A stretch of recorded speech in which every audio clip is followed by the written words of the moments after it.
Mesdames, Messieurs, bonjour et merci d'être encore en direct sur Info TV. On ne le dira jamais assez. Nous émettons à partir de Yaoundé, c'est la capitale du Cameroun, un pays que dirige le président de la République, son Excellence Paul Biya. Nous sommes vendredi, il s'agira de vendredi société, vendredi relax sur Info TV. Un thème tout particulier va nous intéresser ce matin.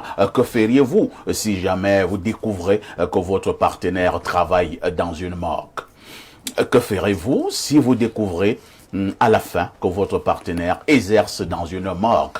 Allez-vous quitter cette partenaire ou ce partenaire ou alors vous allez continuer? De toutes les façons, le débat est lancé ce matin sur Espace Miné. Mais avant tout cela, nous aurons déjà marqué nos arrêts habituels. D'abord, avec la très étincelante Claudia qui nous amènera en kiosque pour avoir la température informationnelle. De ce côté, votre dénonciation sera également intacte ce matin. Pour bénéficier de toutes ces délices, le canal 6 est présent, mais également le canal 317 sur Canal Plus International. Vous serez donc à pic sur Info TV. Ah, bien entendu, c'est votre chaîne de télévision qui monte et qui monte encore. Et nous accueillons ces invités qui répondent déjà présents. Alex Niemek, bonjour. Bonjour. Comment vous allez? Je vais bien, merci. Alex Niemek est fondateur de IA Afrique. Il s'agit de quoi? IA Afrique, c'est un projet où nous cherchons à encourager les inventeurs, les innovateurs africains. On essaye de faire une compétition où on peut donner l'opportunité aux Africains de pouvoir aussi exposer leur invention, que nous ayons notre propre technologie, que nous soyons indépendants. C'est un peu ça le projet. Vous ciblez les inventeurs africains? Oui. C'est-à-dire que la plupart du temps, ce sont des gens qui n'ont pas l'opportunité de pouvoir se faire voir ou alors avoir des gens qui les poussent derrière. On a des personnes qui sont dans des quartiers, qui font des inventions vraiment, qui exposent leur intelligence et l'intelligence africaine, mais qui n'ont pas l'opportunité de pouvoir continuer. Et ce sont ces personnes-là que nous cherchons. Voilà votre cible. Voilà. Et une fois que vous avez à les découvrir, qu'en faites-vous? Que faites-vous? Donc c'est une compétition. Nous les exposons et nous demandons aux gens de voter. Et le dernier gagnant, nous donnons une modeste somme de 1 million. Nous sommes une organisation non-profit. Et donc simplement pour dire, nous vous encourageons, c'est tout. Donc c'est une innovation. En fait, c'est une compétition que vous lancez à l'endroit des inventeurs africains. Africains, voilà. Donc tout le monde est concerné. Tout le monde est concerné. Que vous soyez au Burkina Faso, au Mali, en Côte d'Ivoire, au Congo, en Guinée équatoriale, au Gabon, au Malawi. Et bien entendu au Cameroun. Effectivement, mais nous allons pays par pays. Donc pour le moment, cette année, nous sommes au Cameroun. D'accord. Voilà. Alors, depuis que vous avez lancé cette initiative, j'avoue, qui est véritablement intéressante, avez-vous l'impression qu'au Cameroun, on peut retrouver plusieurs inventeurs? Nous avons déjà certains candidats que nous sommes en train d'interviewer. Et donc, nous disons qu'en passant ici dans votre chaîne, nous allons encore donner plus d'opportunités à ceux qui n'ont pas entendu notre voix dans les réseaux sociaux, de pouvoir entendre un peu plus. Pour l'instant, ils sont à peu près combien qui ont déjà répondu présent? Nous avons déjà au moins 5 personnes. Au moins 5? Oui, voilà. 5 inventeurs? Oui, voilà, qui ont répondu présent. Et donc, nous espérons encore, parce que nous allons fermer la compétition en mars, nous espérons encore qu'il y en a encore là dehors qui peuvent... après nous avoir suivis ici dans cette chaîne de télévision qui est très populaire aussi, nous espérons que nous aurons encore un peu plus. Et après avoir gagné, puisqu'on dit que c'est une compétition, à la fin, on aura le meilleur inventeur. Effectivement. Et qui partira avec une rondelette somme d'1 million de francs CFA. 1 million de francs CFA. Et on sait que ce n'est pas quelque chose de très grand pour la qualité de travail qu'ils font. Mais pour nous, c'est simplement... 1 million, c'est pas très grand? Par rapport à certaines aux États-Unis. Par rapport à certaines inventions, par exemple, que nous avons déjà, parce que nous savons que ce sont des gens qui investissent un peu plus, ils prennent, donc nous savons que ça va pas leur faire grand-chose, mais nous espérons que ça va les motiver. Et nous espérons aussi que nos partenaires, les gens avec qui nous travaillons, pourront les voir et peut-être qu'ils auront l'opportunité de dire hey, nous voulons travailler avec ces jeunes et voir comment est-ce que nous pouvons continuer. C'est là vraiment où le gros prix peut venir. C'est par rapport à trouver une compagnie ou bien quelqu'un qui a beaucoup plus de fonds et qui peut dire, OK, j'aimerais investir avec cet inventeur et voir si nous pouvons effectivement avoir quelque chose. Oui, oui. Merci d'être là ce matin. Je pense que l'information est donc passée. Merci. Si vous êtes inventeur, vous êtes au Cameroun, bien vouloir nous contacter. On peut donner votre numéro de téléphone, hein, parce que c'est une initiative louable. Oui, oui, bien sûr, bien sûr. On peut vous contacter sur quel canal? Nous avons notre site internet aussi, qui est eiafrique.org. C'est le meilleur canal parce que nous avons notre email info à eiafrique.org. C'est là où la plupart des gens nous contactent. Il y a aussi dans nos réseaux sociaux, eiafrique, mais aussi effectivement le numéro de téléphone qui est le 6 75 06 76 29. On peut reprendre? 6 75 06 76 29. Merci Alex Niamek d'être là ce matin, à ne pas confondre avec notre consultant. Merci. Bravo et félicitations pour cette initiative. Hein. Merci beaucoup. L'Afrique en a grandement besoin. En face de vous, nous allons accueillir un habitué de ce plateau. Il s'agit de Yaya Bello. Yaya Bello, bonjour et bienvenue au programme. Merci beaucoup, Monsieur Parfait ici. Merci pour l'invitation. Bonjour à vous, bonjour aux co-panélistes et surtout aux nombreux Camerounais qui nous suivent au Cameroun et à travers le monde. Moi, je pense que c'est la première invitation de l'année 2025 sur Espace Miné. Effectivement, même sur Info TV, c'est ma première sortie dans votre média parce que j'avais été indisponible pour cause des maladies de la mi-décembre jusqu'en fin janvier. Vous avez été foudroyé? Oui, bon, c'est humain, c'est humain. À un moment ou à un autre, on peut... Vous savez, lorsqu'on est un homme politique, ce n'est pas toujours évident. Hein. Il peut arriver que vous soyez foudroyé. Non, c'est naturel. Il y a rien d'exceptionnel, c'est naturel, c'est humain. À un moment, la compétition en politique, tout le monde utilise ses armes. Non, là, je peux vous confirmer. Hein.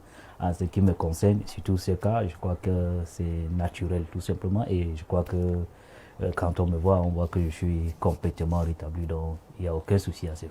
Je souligne que Yaya Bello est jeune homme politique, il soutient les idéaux du PCRN. Merci d'être là ce matin. En face de Yaya Bello, on accueille la femme de tous les vendredis, Jeanne-Rosine Vondo, bonjour. Bonjour Parfait, bonjour à tous mes co-panélistes qui sont avec nous ce matin, qui ont honoré à notre rendez-vous. C'est pas facile, Parfait, à la fin de semaine. C'est souvent d'autant plus difficile pour qu'on puisse se lever et venir t'accompagner afin que tu montes et tu montes et tu montes encore. Tout à fait. Mais ce matin, je voudrais dire bonjour à quelqu'un que j'estime beaucoup. À ma fille, Tuette Gandhi, qui a eu 19 ans hier. Et j'ai rendu grâce à Dieu. C'est pas du tout évident lorsque vous faites grandir vos enfants et ces enfants vous écoutent encore. Donc je voudrais dire merci à mon Vision, à ma fille, qu'elle puisse continuer, qu'elle puisse aussi trouver un homme sérieux dans sa vie. Vous savez, de nos jours-ci, c'est pas évident, les jeunes filles, avec tout ce qu'on vit, tout ce qu'on retrouve dans les réseaux sociaux, les jeunes filles qui font des partous et un peu de partout. Moi, je dis il y a une vidéo apparemment qui circule depuis quelques jours. Une petite fille. Une petite fille. Avec 5 hommes. En tenue. En tenue. Et qui est avec 5 hommes. 5. Dans une pièce. Dans une pièce. Et qui laisse son visage à découvert. Je me demande comment est-ce que cette fille pourra regarder non seulement ses parents. Je n'ai pas encore eu la vidéo, hein. On m'en a simplement parlé. Moi j'en ai vu parce que ça roulait un peu partout. Pourquoi tu ne m'as pas envoyé la vidéo? Parfois ici, parce que je pense que envoyer une telle vidéo à un grand homme comme toi, je pense que c'est pas de te respecter. Non, c'est pour des raisons d'ordre informationnel. Mais comme je te respecte beaucoup et je t'aime beaucoup, je ne voudrais pas que tu regardes des choses qui vont un peu te troubler. Non, moi je regarde ce genre de vidéo justement pour venir tirer la sonnette d'alarme. Si je n'ai pas regardé la vidéo, je serais un peu défaillant au niveau d'en parler, au niveau de l'information. C'est de ça qu'il s'agit. Parfois ici c'est terrible, c'est que nous retrouvons à l'extérieur avec nos enfants. Donc si vous avez la possibilité d'avoir un enfant qui vous écoute même encore. Et lorsque vous l'appelez, l'enfant vous répond poliment, il faudrait dire Dieu merci. Oui. Et je profite aussi de dire bonjour à toutes les femmes fidèles à leur mari. Ah, il paraît qu'elles deviennent aussi de plus en plus rares. Oui, oui, elles sont rares. Les femmes fidèles, elles deviennent de plus rares, comme une jeune fille en Kabangondo. Tout à fait. Pour parler comme l'artiste. Oui, les femmes, vraiment, elles nous déçoivent d'autant plus que tous les jours, on retrouve des cas de divorce, des cas de séparation. Donc, je voudrais appeler les femmes à pouvoir être fidèles à leur époux et quel qu'en soit les cas, respecter vos maris et donner leur une grande valeur. Bientôt la Saint-Valentin. Merci, hein, c'est le 14 février. Mais avant la Saint-Valentin, on aura déjà marqué un arrêt majeur concernant la 59e édition de la fête de la jeunesse au Cameroun qui se célèbre ce mardi. Et lundi, ce sera un pont, donc en férié. C'est donc un long week-end. Un long week-end qui est lancé. Pour les abonnés de Kribi et de Limbe, on va dire waouh, on part vendredi, on revient seulement mardi soir. Espérons vraiment que ce soit un bon séjour à Kribi ou à Douala ou à Limbe, parce qu'à des moments, on revient toujours avec des secousses. Lesquelles c'est? Je te le dirai. Mais vous avez sauté une date. Le 13 février. Oui, le 13 février. Ça nous dit également. Vous avez sauté. C'est l'anniversaire du chef de l'État. Oui, c'est un grand homonyme. C'est également l'anniversaire de Rigobert Sambana. Voilà, autant les célébrités. Joyeux anniversaire par anticipation. Par anticipation à tous ces monuments au président de la République et à Rigobert Sambana. En face de Jeanne Rosine Vondo, le consultant de tout temps, mais alors de tous les temps, est encore présent ce matin et restera le digne fils de Boumiebel, descendant de Oumiobe. Pierre Bleuring-Amek, bonjour. Bonjour, parfait ici et merci de m'associer à ton panel ce matin. Je suis heureux d'être là. Pierre Blériot, vous gardez le microphone pour la sagesse de ce début de week-end. Sors du fleuve quand l'eau ne t'a pas encore englouti. On peut reprendre. Sors du fleuve quand l'eau ne t'a pas encore englouti. Ça veut dire quoi? Ça veut dire qu'il faudrait me trouver des solutions à certains problèmes avant qu'ils ne deviennent ingérables. Ça part d'un adage bassa. Si vous voyez que l'eau est déjà au niveau des genoux et qu'elle continue de monter, n'attendez pas que le fleuve vous engloutisse. Même chez les bêtises, nous le disons. Commence à sortir. Mais quand on le dit, le fleuve, c'est le monde dans lequel nous vivons.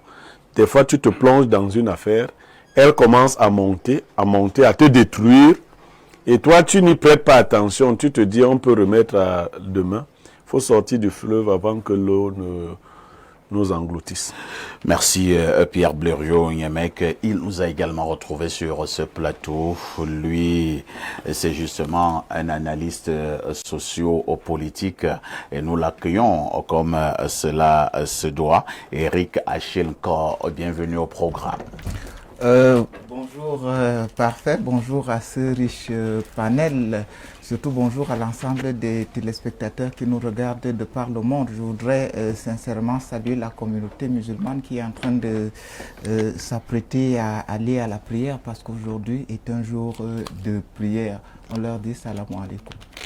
Assalamu alaikum, merci d'être là justement. Nous marquons donc la première touche pause parce qu'elle s'impose d'ailleurs. À tout de suite pour la suite.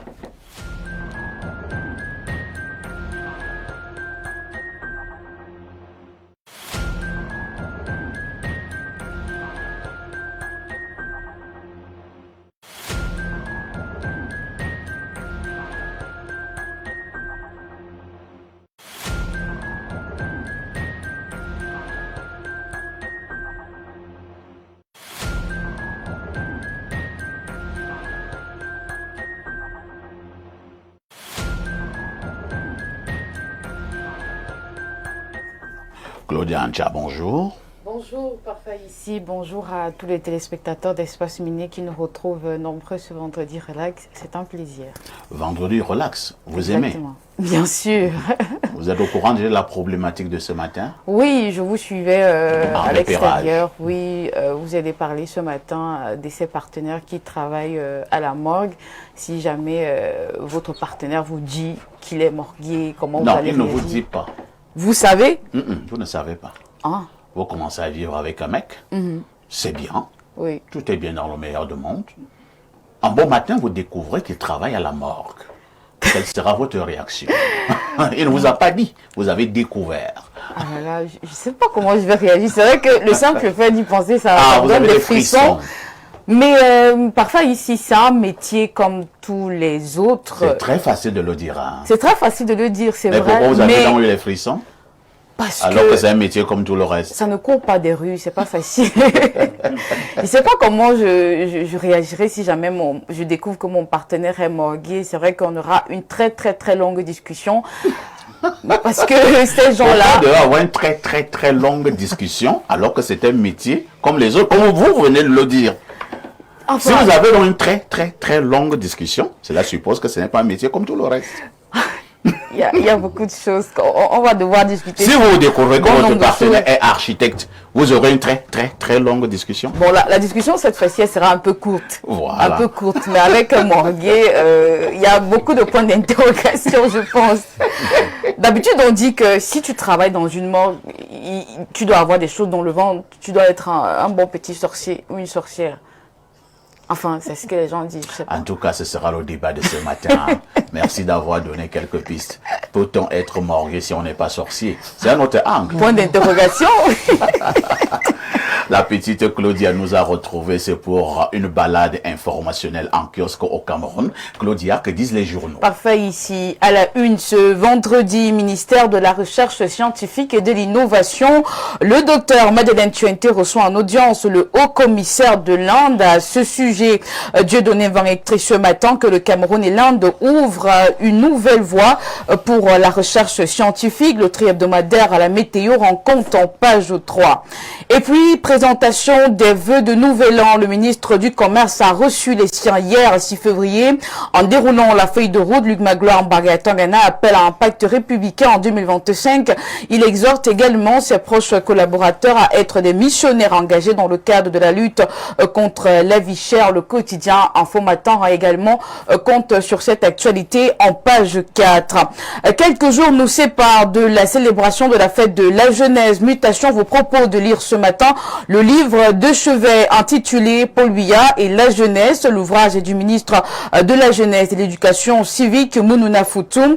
Sachez que l'ouvrage sera dédicacé le 12 février prochain. Entre les lignes de cet ouvrage, vous découvrirez les 40 années des actions du renouveau en faveur de cette tranche de la population. En attendant, le message du président de la République lundi à l'endroit de la jeunesse. Le quotidien à Capitaux Public Cameroun Tribune nous fait part des préparatifs de la fête du 11 février dans les campus universitaires et les établissements scolaires. La fièvre monte, nous apprend Marie-Claire Nana ce matin. Alors que les uns et les autres peaufinent les préparatifs de la 59e édition de la fête de la jeunesse, Thierry Ekouti s'interroge sur les migrations. Dans sa parution du jour, L'économie quotidien pose une question: pourquoi les jeunes s'en vont? Point d'interrogation. À retenir ce dernier jour de la semaine, scandale au sommet, le conseiller Debia donne sa version à travers le tabloïd La Nouvelle Expression. Le Messager est en kiosque ce matin. Le journal fait de la ville de Goma sa grande une. Celle-ci se trouve au cœur d'un chaos foncier. Dans le Logan Échari, à présent, on apprend ce matin que deux chefs traditionnels ont été intronisés à la tête du canton de Mazira. L'œil du Sahel nous donne les échos de cette cérémonie en page 3. Je clôture sa revue de presse avec les mots du ministre de l'Agriculture à l'occasion de la cérémonie de présentation des vœux de Nouvel An. À ce membre du gouvernement, Gabriel Bayrobé, s'est agressé à ses collaborateurs en ces mots: en 2025, nous avons beaucoup à faire, pas de sommeil. Le quotidien Réalité Plus nous livre toutes les informations dans sa parution du jour. Parfait ici. Merci Claudia pour ces informations parues en kiosque. Mais Claudia, vous n'avez pas eu le quotidien Le Jour apparemment. Je n'ai pas eu Le Jour, j'avoue. Mais vous pouvez être soupçonné. Non, pas dangereux. du tout. Pas du tout. Le Jour a pourtant fait un très bel article sur vous, Info TV. Le quotidien Le Jour. D'accord. Les gens m'ont envoyé la une. Plusieurs personnes m'ont envoyé. Vous l'avez là? Oui. Peut-être la diffusion pourrait envoyer le quotidien Le Jour. On peut pas être à la rivière et mourir de soif à ici. Vraiment, laissez-moi Le quotidien Le Jour a pourtant fait un travail excellent. Et nous, on parle des autres, on ne parle pas de nous comment? Si M. Anissé est connecté, il pourrait peut-être Qui va parler de nous? Le quotidien Le Jour. Le quotidien Le Jour a pourtant vraiment fait un travail exceptionnel. De toutes les façons, nous y reviendrons sans doute. Mais bon, Claudia, Oui, parfait ici. qu'est-ce qui est prévu pour ce week-end? Rien de spécial. Parfois ici, je passerai certainement un week-end tranquille chez moi, à la maison. Un week-end tranquille chez toi, Oui. à la maison. Mais vous n'avez pas donné votre point de vue par rapport à la thématique. Je compte pas sortir. Bon, j'ai déjà envoyé cette une-là à Oui. notre diffuseur. D'accord. J'espère que Anissé peut facilement récupérer cette une du quotidien Le Jour. C'est la télé-réalité. Hein. C'est comme ça que ça se passe ici. Et c'est fait parce que je vois quand même des choses très bonnes. Voilà. Donc, on me signale que c'est bon. D'accord. Donc, Avec le quotidien Le Jour, je vois qu'on parle de la consommation, le Mincommerce qui veut ramener l'inflation à 3% en 2025 au bas de une. On parle de débat télévisé, la touche d'Info TV. Je pense que les lecteurs retrouveront cette information à leur ce journal en kiosque ce vendredi. On dit encore autre chose en bas. D'accord. Je lis pour toi. Exactement, merci. Le petit La chaîne résumé. dirigée par Dieudonné Mvan grappille de l'audimat dans les ménages camerounais. Quel est son secret? Quel est le secret d'Info TV au niveau de ces débats télévisés? Ça vient du quotidien, Le Jour. ça ne vient pas de Perfecto. Ça vient donc du quotidien Le Jour, le très sérieux quotidien Le Jour. Débat télévisé, la touche Info TV. Et pourquoi Claudia ne voulait pas dire cela? Non, Vous voulez qu'elle vous serve une demande d'explication après? c'est pas possible. Non, Il y a des patrons qui font ça. Hein. Ils te parlent comme ça en télé, on croit que ce n'est que la télé. À la fin de l'émission, ils te servent quelque chose. quelque chose et tu te retrouves à la maison pendant un On mois. dira donc bravo ce matin au président directeur général du groupe La Météo, hein, qui est par ailleurs le promoteur d'Info TV, que vous avez à l'écran. Il s'agit justement de Dieudonné Mvan. Merci Claudia, il ne me reste qu'à te souhaiter un excellent week-end. Hein. Bon week-end à vous également, parfait ici et surtout bonne suite d'émission. On se dit à mercredi, 10h. À mercredi 10h, exactement. Quel long week-end. Oh, long franchement. week-end. Je vais m'amuser. Bravo pour les amoureux. Claudia, Oui, parfait. n'oublie jamais le conseil. Ma petite Claudia, tout ce qui brille n'est pas or. Ma petite reste très très prudente. À tout de suite pour la suite.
On repasse la parole à Pierre Blériot-Niemek, cette fois-ci pour la dénonciation de ce vendredi matin.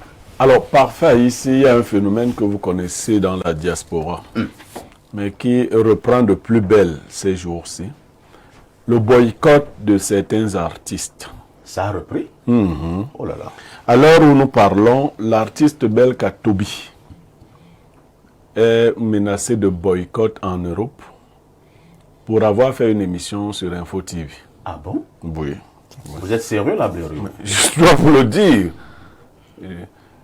Donc, j'ai pensé qu'on ne va pas penser que c'est nous qui l'avons jeté à la vindicte populaire. Il est menacé, il a un concert et les gens, comme ceux qui publient souvent, notamment les Sandy Boston et autres, ont déjà publié boycott Belka Tobi. Ils ont écrit des trucs là. Il paraît que selon eux, quand il était ici, il a supporté le régime de Paul Biya, des choses semblables. Je voudrais d'abord poser la dénonciation, écouter les autres et j'aurai mon mot à dire. Comprenez que c'est extrêmement grave pour des gens qui envisagent construire un pays commun. Parfait, je vais envoyer un message à une certaine diaspora lors de mon intervention. Il va falloir que chacun y prête bien attention. Merci Pierre Blériot. J'avoue que moi-même je tombe des nues. C'est très grave vraiment. Je suis d'accord avec Blériot. C'est gravissime. Je ne sais pas, Belka Tobi a été reçu ici. Ça c'est vrai. Je pense il y a environ 2 mois. Je ne sais pas ce que Belka a dit de grave pour que la diaspora puisse commencer à boycotter ou bien appeler au boycott de ces concerts en Europe. Je passe la parole d'abord à un homme politique, Yaya Bello du PCRN. Cette affaire de boycotter certains artistes par bon nombre de Camerounais vivant à la diaspora, je pensais que tout ce que nous avons eu à dire par le passé, que ces Camerounais-là étaient revenus à des meilleurs sentiments. Maintenant, ça reprend avec le célèbre et très brillant artiste Belka Tobi. Votre regard?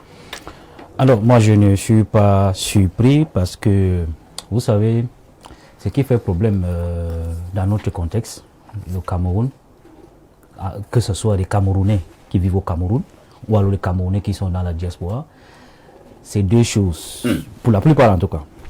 Le manque de culture politique d'abord, ensuite l'intolérance. Parce que la politique, ça suppose la diversité d'opinions, de vues. Et quand on se veut une société de démocratie, c'est une société de pluralité. C'est-à-dire que nous tous, on n'est pas obligé de penser de la même manière, on n'est pas obligé d'avoir les mêmes approches, mais on doit quand même s'accepter autour d'un idéal commun national. Sauf qu'il y a des gens qui pensent que quand vous n'êtes pas, vous n'avez pas les mêmes idées qu'eux, vous ne soutenez pas les mêmes bords politiques, c'est que vous êtes leur ennemi. Et ça relève de ce que j'ai dit tout à l'heure, c'est le manque de culture politique, adossé à une certaine intolérance et même du tribalisme sous fond de haine. Ouais. Parce que quand vous voyez ces gens qui font ces gens de boycott-là, la plupart viennent d'une certaine communauté que je ne veux pas citer ici, pour ne pas qu'on me taxe d'avoir stigmatisé une certaine communauté. Et on a dit à ces gens-là, essayez avec les nordistes, vous allez voir. Ah bon? Ben oui. Vous n'êtes pas dans les Non. C'est-à-dire que les nordistes ont cette particularité. Ils n'aiment pas beaucoup parler. C'est-à-dire qu'ils ont fait leur choix. Ils ne discutent pas avec vous, c'est leur choix. Point barre. Donc, on leur a dit essayez avec les nordistes. Essayez avec les Bamouns. C'est vrai vraiment qu'ils n'ont pas encore essayé avec les nordistes. Ils ont essayé avec les Bamouns. Ils ont tenté ça avec les Bamouns, ils ont vu. Ils ont vu et ils sont partis. Ils se sont tassés. Ouais. Donc, quand... Donc, les moins chers alors, ce sont les petits et les sawa. Je ne sais pas pourquoi ils versent souvent de la farine, des tomates sur... Tu dis que essayer avec les nordistes... On leur a dit, essayez avec les nordistes, vous allez voir. Ils ont tenté un peu avec les Bamouns quand le sultan... Et ils ont vu la réaction. Oui, le jeune sultan était de l'autre côté. Ils ont essayé, oui, on les a saccagés. Depuis là, on n'a plus entendu parler. La réaction était violente. Oui. Parce que nous n'a le monopole de la violence. Il y a des gens qui pensent que c'est eux seuls qui ont le levier de la violence. Non. L'humain est essentiellement violent. Mais maintenant, la raison fait en sorte que l'humain rationalise. C'est-à-dire que la violence, même l'État utilise la violence. On dit en Sciences Po que l'État a le monopole de la violence légitime. Mais l'État n'utilise pas toujours la violence. C'est la même chose avec l'humain. Donc, ces gens, je crois qu'ils manquent de culture politique. Il manque de ce qu'on appelle de la tolérance dans une société de pluralité. Parce que on est libre. Si on est libre de supporter Maurice Kamto ou Cabral Libi, on est aussi libre de supporter Paul Biya si on veut. Donc pour eux, c'est que leur problème, c'est Paul Biya. Leur problème, c'est l'ethnie Betty ou Boulouké au pouvoir. C'est ça leur problème.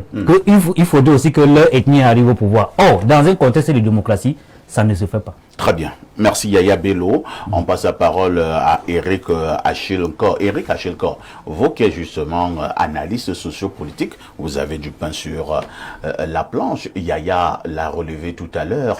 C'est quoi cette intolérance lorsque nous sommes donc justement en démocratie? Est-ce que la démocratie, l'un des principes de la démocratie, ce n'est justement pas la pluralité des prises d'opposition?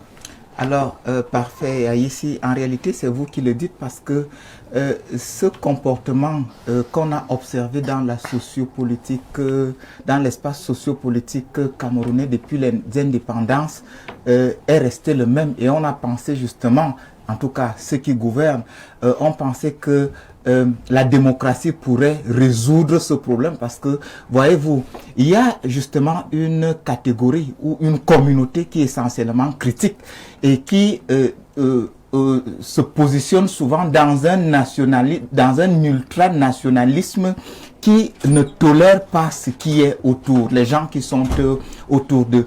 Et ça date depuis les indépendances, sous l'ère ou sous le magistère du feu président Ahmadou Ahidjo. On a vu comment certaines communautés se sont comportées vis-à-vis du pouvoir de Yaoundé. Donc, quand le renouveau arrive, c'est les mêmes qui se disent, bon, voilà au moins un nouveau régime. Et donc, celui-là qui était un régime dictatorial qui a perpétré des actes de crimes contre l'humanité, comme cela, certains l'ont souvent si bien revendiqué. Donc, c'est un esprit incarné en ces gens-là. Et pire encore, c'est de la racaille qui a immigré, qui se retrouve en Occident, que ce soit... Vous parlez de la racaille. Je parle bien de la racaille. Et vous mesurez bien vos mots. Je parle bien de la racaille, des plongeurs. Je vous parle des plongeurs dans les restaurants qui n'ont pas pu avoir au Cameroun ce que nous, on a eu. La grâce que nous avons eue dans les circonstances que nous avons eues au Cameroun. Le régime actuel, c'est pas l'un des meilleurs régimes. Face à ce régime, il faut continuer à se battre pour vivre et pour survivre. Et il n'y a pas de meilleure politique au monde pour dire que on peut s'insurger, on peut être de tel ou tel bord politique, mais il faut accepter la diversité.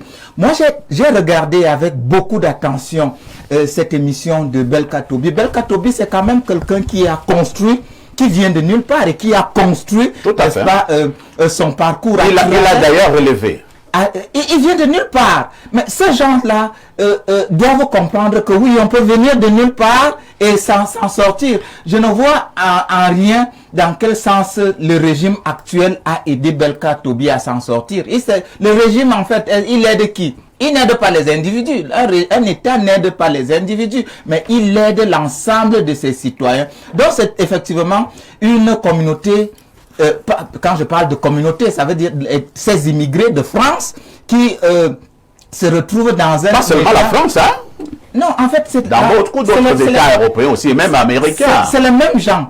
C'est la même catégorie de quelques-uns qui pensent pouvoir, n'est-ce pas, entraîner l'ensemble de l'opinion publique. Mais on l'a compris et on reste vigilant. Et regardez même... Et là, vous allez chuter. Et là, nous allons chuter. Même ici au Cameroun, vous voyez... Et dès lors que vous soutenez le régime ou un membre, vous dites quelque chose de positif sur un membre du régime, on a l'impression que vous semblez accepter tout ce que ce régime fait de mal. Mais quand il s'agit des gens de ces mêmes communautés, c'est-à-dire ça ne met personne. Et par moment, quand certains ont des médias, ils font appel aux autres pour saquer les autres. C'est-à-dire, j'ai mon média, j'appelle des gens, des spécialistes qui vont saquer Parfait Haïti. Et nous, les autres communautés le font. Mais ces gens-là protègent les leurs. Il faut donc être capable de protéger n'est-ce pas, l'ensemble des citoyens, et c'est dire que il y a le bon, il y a le mauvais partout. Ce qui nous intéresse, c'est le bien-être des individus et que chacun se batte comme tel a été le cas pour Belka Tobi, à qui je souhaite beaucoup de bonnes choses et qui est d'ailleurs un cas d'école. Cela devrait donc se taire à jamais, pour dire que voilà, nous allons soutenir Belka Tobi. Ils ne sont pas les seuls Camerounais. Ils n'aiment pas le Cameroun mieux que tout le monde, plus que tout le monde. Nous tous, nous l'aimons. Même ceux de l'opposition, ils se battent parce qu'ils aiment le Cameroun. Mais cela doit être proportion gardée dans la mesure des valeurs démocratiques et citoyennes qui incarnent un État comme le nôtre. Alex Niemek, allons-nous construire un pays dans cet extrémisme? Allons-nous construire un pays dans cette intolérance? Est-ce que je ne suis pas libre de soutenir tel homme politique? Et maintenant, est-ce que l'autre n'est pas également libre de soutenir également son homme politique? Non, effectivement, c'est très important d'avoir la diversité. Moi, j'aimerais simplement essayer de demander en tant que quelqu'un aussi qui vit dans la diaspora, est-ce que leur problème exactement sur ce musicien, est-ce que c'est parce qu'il n'aime pas Info TV? Est-ce qu'il a dit quelque chose d'insultant à la diaspora? Ou alors, est-ce que ça a à voir à faire avec la politique? Je crois qu'il fallait qu'on soit un peu plus précis là-dessus. Mais j'allais dire qu'en général, quelqu'un comme moi, par exemple, et les gens avec qui je vis dans la diaspora, nous, quand on arrive là-bas, on trouve certaines frustrations. Numéro un, on arrive dans des pays où on trouve que ce n'est pas ce qu'on croyait que c'était. Même moi qui vis aux États-Unis, quand j'arrive aux États-Unis, je ne crois pas nécessairement que c'était ce que je rêvais que ça allait être. Et donc, il y a cette frustration-là. Et puis, donc, vous avez quand même des opportunités. Vous êtes déjà arrivé quelque part, vous dites, ok, c'est un peu meilleur que d'où je viens, et donc je peux quand même faire quelque chose pour un jour rentrer au pays. Par exemple, pour moi, j'ai vécu aux États-Unis depuis 1999, et à chaque fois que je viens au pays, c'était comme quelqu'un qui allait aux États-Unis. Pour moi, le pays, c'est les États-Unis parce que je reviens chez moi. Je suis content d'être chez moi, surtout après avoir vécu pendant longtemps. Et donc, vous avez cette frustration-là. Et l'autre frustration, c'est le fait que vous avez un pays qui n'évolue pas aussi rapidement que dans le pays dans lequel vous êtes. Et donc, vous vous dites, alors tout ça, c'est un peu difficile et tout. Et donc, le manque de patience, c'est ça qui fait en sorte que nous sommes frustrés de tout. Oh, j'ai tellement envie que ce gouvernement parte, il ne part jamais. Et oh, j'ai tellement envie d'évoluer au Cameroun parce que je souffre vraiment en Occident. Nous souffrons réellement. Et nous ne souffrons peut-être pas comme vous souffrez, mais nous souffrons le manque d'être à la maison. Alors, moi, je vais revenir à ce cas précis qui nous intéresse. C'est-à-dire que l'affaire des artistes qui sont régulièrement boycottés du côté de l'extérieur parce qu'ils auraient soutenu le régime. C'est-à-dire, on a vu un artiste, ça me fait d'abord rire, un artiste qui a été invité dans un meeting du RDPC. Lui, il est allé chanter, comme eux-mêmes disent dans leur jargon, il est allé pointer. Parce qu'il a chanté dans un meeting du RDPC, ces Camerounais de la diaspora disent « Tu ne feras plus jamais de concert ici à l'extérieur ». Comment vous réagissez face à ce genre de cas? Oui, donc je trouve que c'est un peu trop. C'est un peu trop extrême. Tout le monde ne voit pas les choses de la même manière. Moi-même, je dois dire que je suis un peu frustré par les choses, par la manière dont les choses fonctionnent au Cameroun, mais ça ne veut pas dire que je ne peux pas prendre une position. Pas, si un artiste, tout le monde a le droit et de maintenant, à contrario, lorsque un artiste est allé chanter à un meeting du MRC, il est bien accueilli, de l'autre côté l'extérieur, personne ne le gêne. Oui, oui. Ça suppose que nous tous, nous sommes opposants et qu'on ne supporte pas le RDPC. Moi, je dis toujours que l'évolution d'un pays n'a rien à voir à faire avec le gouvernement. C'est-à-dire que, en tant que théologien, moi-même, je suis de l'avis que l'arbre produit le fruit. C'est-à-dire l'arbre, c'est le pays et le fruit, c'est le gouvernement. Si nous voulons changer le pays, nous devons d'abord changer notre mentalité. Nous devons avoir de la patience. Tout se fait avec beaucoup de patience. Très bien. Nous devons supporter tout le monde. C'est très important et respecter les choix des autres. Merci Alex pour votre intervention. Vous l'avez dit, je le reprécise, vous êtes du côté des États-Unis depuis une quinzaine d'années. Alors, Jeanne-Rosine Mvondo, certains artistes ont connu des pressions du côté de l'Occident. On a boycotté leur concert, ou alors on a promis de boycotter leur concert de ce côté-là. On a vu certains revenir demander pardon à ces Camerounais de la diaspora. Nous avons le cas Coco Argenté qui est venu se mettre à genoux. Nous avons le cas Lady Ponce qui est venu se mettre à genoux pour demander pardon. Et il y a plusieurs autres cas. Alors, comment vous réagissez aussi face à ceux qui reviennent demander pardon? Parce qu'on a dit que bon, vous serez sanctionné, vous n'allez plus jouer ici. Et ils demandent pardon. Pourquoi demander pardon? On est libre de faire ce qu'on veut. On est déjà dans un pays de libertinage, puisque tout le monde fait ce qu'il veut. D'autant plus que ces artistes qui vont dans la diaspora, parfois ici, comme l'a dit tout à l'heure Achille, il y a des racailles. Il y a des personnes, quand on dit racailles, ce n'est pas parce que vous n'avez pas d'argent, c'est parce que la tête, là, ça ne réfléchit pas. Je vais prendre particulièrement le cas de Belka Tobi. Lorsqu'il est arrivé sur ce plateau, tellement c'est quelqu'un de très beau déjà, il est propre. Et vous savez, très élégant. Il est élégant. Il sent bon. Il sent tellement bon. Moi, j'ai dansé avec lui. Ça oui, moi, j'étais tellement content. Ça a tellement suscité des jaloux. Il y a des personnes de la diaspora qui m'ont appelé. Pourquoi il te collait tellement? Non, on connaît ce qui est bien. On connaît ce qui est bien. Il y a eu des jaloux. Mais c'est quelqu'un qui ne sort de nulle part et qui a réitéré ce qu'il est devenu aujourd'hui. Donc, ce type, moi, je pense que c'est de la jalousie. Qu'on ne mélange pas politique et musique, ça ne va pas. Ça ne va pas de pair. Donc, Belka Tobi, tout ce que nous pouvons te dire sur ce plateau d'Info TV sera toujours le bienvenu. Et le régime actuel, parfois ici, c'est un régime d'où les personnes qui sont tout autour, ce sont ces personnes qui nuisent à ce régime-là. J'espère que Belka Tobi aussi ne va pas demander que pardon. Non, il ne doit pas demander pardon. Jours. Il ne doit pas demander pardon. Parce que cette communauté dont Yaya a eu à taire le nom, on n'a pas besoin de taire le nom. On n'a pas besoin de taire le nom. Je ne sais pas pourquoi est-ce qu'il a peur de le dire. Ce sont les personnes de l'Ouest. Pourquoi est-ce que vous allez témérer... Les personnes de l'Ouest, il y a les Bamoun à l'Ouest, il y a les Banés, il y a les Tika à l'Ouest, donc ça risque encore fait dans l'amalgame.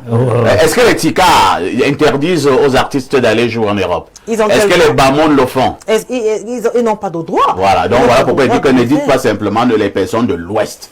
Parfois, ici, quand on dit personnes de l'Ouest, la majorité, si nous retirons le département du Noun, les personnes qui viennent de l'autre côté, comme on dit, de la diaspora, du RMC, parfois ici, ce sont ces personnes qui voudraient nuire aux artistes qui viennent supporter ce qui est bien. On ne peut pas toujours dire que le régime est mauvais. Il y a des personnes qui se battent, il y a des personnes qui se lèvent le matin et le régime ne vient pas te donner à manger. Le régime t'apprend à pêcher.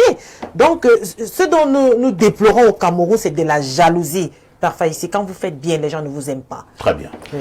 Alors, merci. En quelques secondes. Oui, avant que Léo ne prenne la parole, je vais dire que il faut travailler sur le plan de l'éducation politique et surtout idéologique. Est-ce que vous pensez même qu'en toute honnêteté, c'est un problème d'éducation politique? Vous pensez réellement? Attendez un peu. Ou alors ces gens sont dans une logique qui a été bien construite. Est-ce qu'ils ont besoin d'une éducation politique? En réalité, ils n'ont pas besoin d'une éducation politique, ils ont leur logique extrémiste. En réalité, c'est les deux, monsieur, si vous avez raison. Parce que l'idéologie que défend le MRC, c'est une idéologie proche de l'anarchisme. C'est-à-dire que, oui, pour eux, tout ce qui est État est à proscrire. C'est-à-dire, vous voyez, on convoque quelqu'un, c'est-à-dire une autorité, disons, une personne pose un acte. Une personne, je ne vais pas citer parce que je ne veux pas ouvrir le débat ici. Pose un acte. L'autorité compétente convoque la personne pour dire, venez, on vous explique que ce que vous avez fait, c'est contre la loi. La personne ne parle pas. La personne dit non, c'est la persécution. Donc, quand vous voyez comment ces gens raisonnent, c'est de l'anarchisme. Mathias Eric Owonangini dit que c'est une logique insurrectionnelle. Moi, je reste sur le plan idéologique. Parce que tout part d'abord de l'idéologie. Avant sa déclinaison sur le plan matériel qui peut donc déboucher sur l'insurrection. C'est d'abord dans la tête. C'est-à-dire que pour eux, l'État n'existe pas. Il faut travailler pour détruire l'État. C'est-à-dire que le procureur vous convoque. Vous ne dites que je ne pars pas. Vous dites que je ne pars pas. Après, vous faites écrire par vos proxys à l'international que l'État du Cameroun est en train de me persécuter. Ça, c'est de l'anarchie. C'est-à-dire que c'est une théorie qui appelle à la disparition de l'État. Maintenant, c'est la déclinaison donc de cette idéologie qui amène des gens à faire de l'amalgame. Parce qu'un artiste peut prester pour tout le monde. Moi, j'ai vu les artistes qui prestent dans les meetings du MRC. J'ai vu les artistes qui prestent dans les meetings du RDPC et même du PCRN. Ça, normalement, ça ne devait pas poser de problème. L'artiste, lui, là pour pointer. L'artiste est même apolitique, même du genre. Je peux même le dire, il est apolitique. Parce que le fait d'aller prester chez quelqu'un, il vous paye. Il y a ce qu'on appelle, je crois, le cachet. On vous paye. Tout à fait. Même Longuet qui allait prester chez ce bourreau, on l'a payé. On a même d'abord vu comment l'argent circulait, on a vu les photos. Donc, l'artiste ne vient pas pour faire de la philanthropie. On appelle ça quoi, la philanthropie. L'artiste vient pour chercher de l'argent. C'est pourquoi je comprends que d'autres artistes aient demandé les excuses. Parce qu'il faut aussi dire que la diaspora, c'est une source de revenus importante. C'est-à-dire que quand vous faites et c'est une certaine communauté qui dicte la loi là-bas. C'est eux qui sont les managers, c'est eux qui sont les gestionnaires de concerts, et ainsi de suite. Donc dès que vous êtes en porte-à-faux, ils vous coupent les vifs. Et donc certains peuvent aller se mettre à genoux. Oui, c'est-à-dire la diaspora camerounaise s'est constituée de façon traditionnelle, en tout cas sur une longue durée, essentiellement sur la communauté dont on est en train de parler. Parce que vous savez qu'à l'époque d'Haïti, je suis même sur quel plateau comme ça? C'est le plateau de sorciers. Non, laissez-nous. Non, attendez, moi je suis même sur quel plateau? Non. Une analyse objective. Je suis même sur quel plateau? La communauté là, la communauté dont on est en train de... Je suis même sur quel plateau? Je ne veux pas citer le nom. Je ne veux pas qu'on est en train de sticker cette communauté. À l'époque du premier régime, c'est-à-dire du régime d'Amadou Ali, les gens ne s'expatriaient pas forcément pour des raisons économiques, mais c'était pour des raisons politiques. C'est des gens qui étaient anti-système ou bien des gens que le système a expulsés, qui sont allés donc s'établir à l'étranger. Donc il paraît donc que les gens de cette communauté, pour l'essentiel, étaient contre le premier régime. Et voilà comment ils se sont implantés dans la diaspora. C'est devenu donc une tradition. C'est-à-dire que ces gens sont toujours anti-système. Très bien. Merci Yaya Bello. Pierre Blériot-Niémé, que nous parlons, nous pouvons sourire, nous pouvons en rire, mais la situation est plus que préoccupante. Comment comprendre que parce que quelqu'un a eu une position X, il est maintenant traité de tous les noms d'oiseaux et il est boycotté par une certaine diaspora en Europe? Jusqu'à quand cette manière de fonctionner va perdurer? Alors, quelqu'un n'a pas eu une position X. Un artiste a déjà des chansons. Quand on l'invite, il n'invente pas de nouvelles chansons. C'est les chansons qu'il chantait qu'il vient chanter. Quand il produit ses CD, parce qu'il faut d'abord voir la stupidité. Quand l'artiste produit ses CD, il ne les produit pas pour le RDPC, pour le MRC ou pour les Camerounais. Il les produit pour le monde. Mais comme je ne veux pas être long, je veux passer un message simple et clair. Mes frères Bamileke sont taxés d'être les majoritaires en Occident et être dans la plupart des cas ceux qui ourdissent le boycott des artistes camerounais qui auraient chanté dans les célébrations des membres du RDPC. Écoutez bien, le Cameroun n'est pas né hier. Je souhaite que les chefs de communauté Bamileke et que les pontes du régime qui sont des Bamileke tiennent des discours clairs à ceux de leurs enfants qui se comportent de la sorte. Le risque, c'est que vous tribalisiez tous les autres Camerounais. Il faut bien écouter ça. Les Camerounais risquent d'avoir l'impression que vous, une certaine partie des Bamileke, voudrait imposer au Cameroun une manière de faire et de voir. Je vous dis donc que si cette impression s'installe, déjà, première révélation que je vous fais, Maurice Kamto ne sera pas président au Cameroun. Ça, il ne faut même pas se tromper. Ah bon? Je ne sais pas dans votre truc là. Maurice Kamto ne sera pas président. Comme ça va donc durer, c'est-à-dire que on a au moins encore pas de Maurice Kamto sur 14 ans au moins, ce sera donc pas bien qu'on s'installe tous dans une telle logique. Quand un média produit Tous les médias font passer. Ce que vous ne savez pas, même les télés que vous croyez être des télés des Bamileke sont financées par les Ewondo et les Bétiens. Les télés que vous dites là, il faut qu'on vous dise la vérité. Il n'y a pas une seule télé qui ne bénéficie pas du régime. Il n'y en a pas. Que si quelqu'un vous ment, je vois souvent un, il vient répondre. S'il répond, je lui dis. Je lui donne même la date. Ils bénéficient tous. Donc ne nous trompons pas. Nos frères Béti nous ont reçus à Yaoundé. Ils ont reçu toutes les communautés. Et ils ont fait des faveurs à beaucoup de communautés, y compris les communautés de l'Ouest et les Bamileke. C'est en toute fraternité. Donc ceux d'entre vous qui voulaient prendre le pouvoir à tout prix et en voulant ostraciser tous ceux qui ne réfléchissent pas comme vous, faites bien attention. Parce que la roue de l'histoire tourne. Si ça tourne dans les têtes de tout le monde, ce ne sera pas bon. Et ce n'est pas l'État qui aura provoqué cela, c'est vous. Donc les Boston et autres, tenez un autre discours. Parce qu'on commence à stigmatiser ce groupe-là. Faites attention de continuer comme ça. Enlevez les artistes de vos manipulations. Certains artistes servent vos intérêts. Ouais. Vous avez même réussi à transformer certains en loques humaines. En influenceur. Non, en loques humaines. Comme Longuet. Vous n'avez fait qu'un garçon comme Longuet ne sait plus ce qu'il doit faire. Il ne sait plus ce qu'il doit faire. Parce que vous allez lui donner 2000 €. Et il parle ici comme ça, il demande pardon ici, il parle là-bas. Vous l'avez transformé en Tintin, en Zinzin. Vous avez récupéré un artiste Béti comme Valsero, qui est aussi dans son game. Il fait aussi son game parce que Valsero est un garçon intelligent. Il ne peut pas me dire le contraire, c'est un garçon intelligent.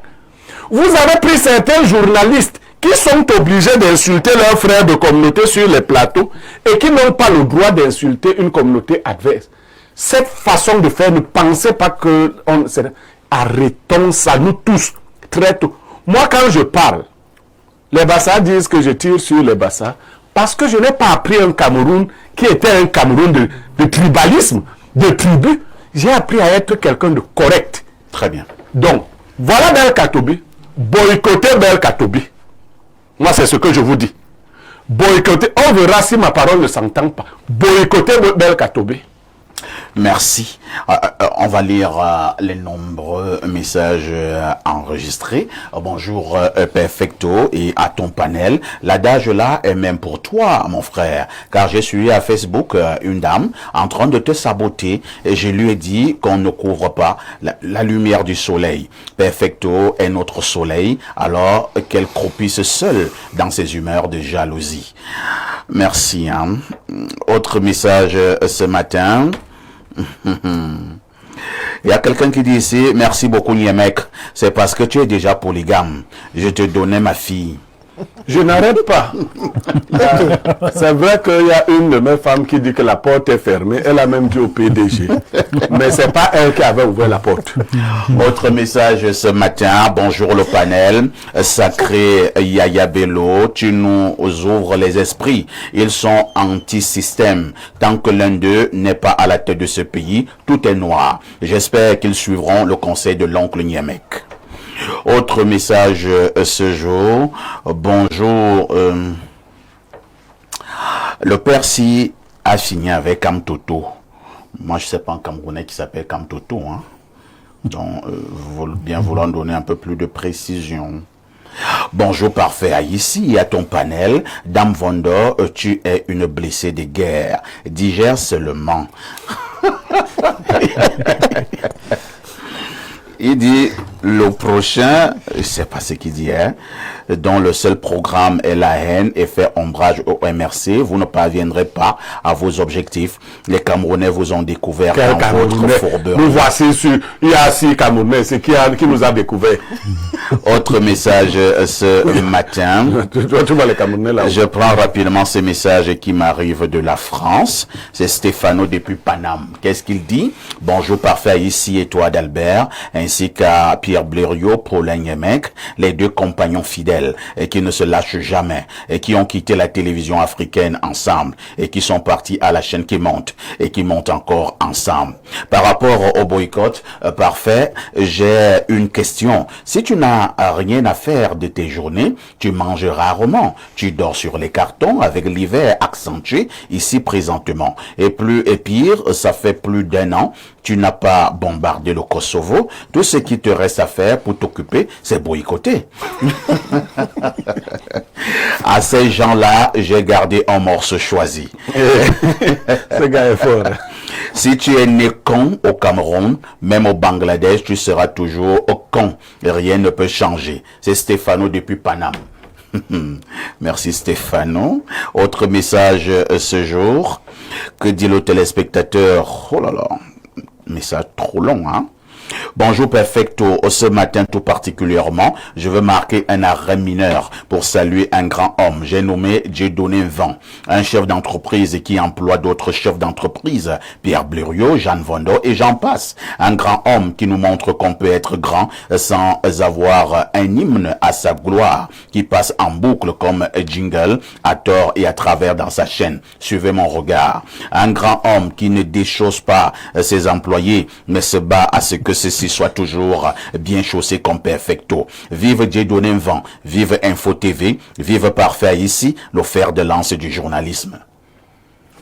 Wow. Tu as dit que c'était long. Quand c'est bon, on ne voit pas que c'est long. Vraiment. Demande aux femmes, quand c'est bon, ce n'est pas long. Ah bon? Voilà, Jeanne Bondo. Autre message ce matin. Bonjour Parfait Adalbert Aïssi et toi. Bonjour à mon idole Pierre. Voilà, tu as raté. Tu dis Pierre Alain. On t'a eu. C'est Pierre Paulin, Blériot Yemek, à la jolie dame et à tout le reste du panel. Parlant de la dénonciation, je dirais que ceux des Camerounais de la diaspora qui boycottent sont ceux-là qui ont des aspirations Maurice Camptoniennes. Wonderful. Dont pour la plupart les grands managers, le grand public de la diaspora venant de l'Ouest. Et je pense pour ma part que ces Camerounais-là ne doivent pas imposer un choix politique aux autres, qu'ils arrêtent leur vandalisme, qu'ils combattent avec les armes de la politique démocratique, c'est-à-dire les élections. Pour finir, la musique n'a rien à voir avec le gouvernement, qu'ils laissent les Camerounais vivre en paix. C'est ce que nous avons de plus cher. C'est Lavoisier et des Bois-Lois qui envoie cette préoccupation. Je vais prendre le message de la très jolie dame qui s'appelle Natacha Bongranon. Et qu'est-ce qu'elle dit? Takam 2 et Carole Chamba ont presté au Palais des Congrès le 6 novembre 2024. Ils ont chanté à l'honneur de Paul Biya. Les ont-ils boycottés?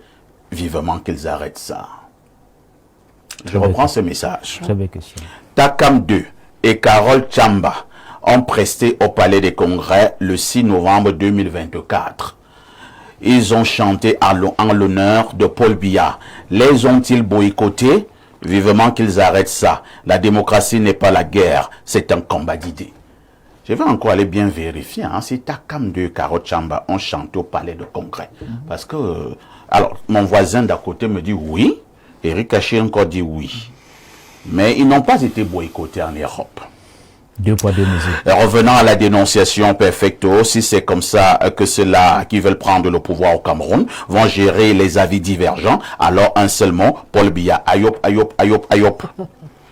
Un autre message ce matin, c'est une pluie de messages comme d'habitude. Je repars au plus 33. Mais le plus 33 en train de s'enfuir. Je m'arrête donc d'abord au 213. C'est l'Algérie.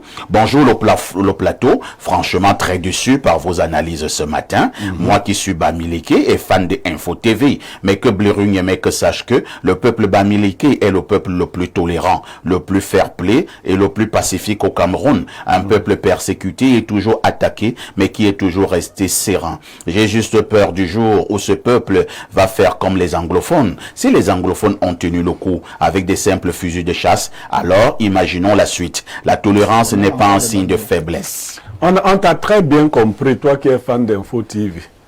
Mais peut-être tu n'as pas l'histoire des autres peuples. Prenons un autre message ce matin. Tu n'as pas bien l'histoire des autres.